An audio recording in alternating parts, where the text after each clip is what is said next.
Today we are announcing the declaration of the drought as a national state of disaster.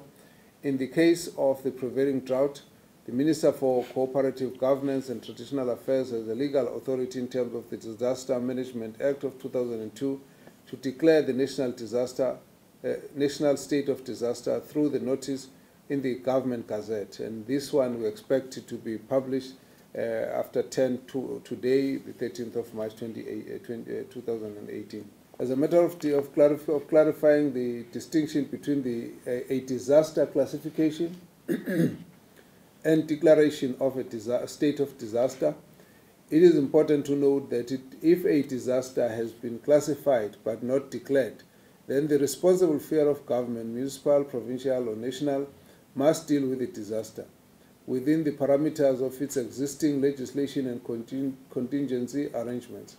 However, should these arrangements not be adequate to deal effectively with the disaster, or there be other special circumstances, then a state of disaster may be declared by the relevant authority. Ladies and gentlemen, South Africa is a water-scarce country. Our climate is changing.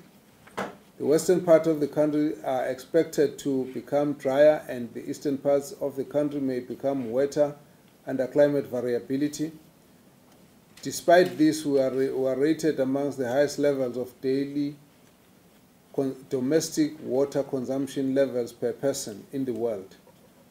We also have some of the highest levels of inequality in reliable access to water.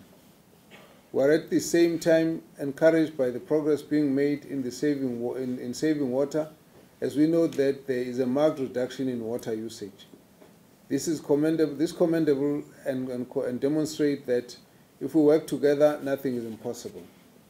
In the spirit of service as espoused by in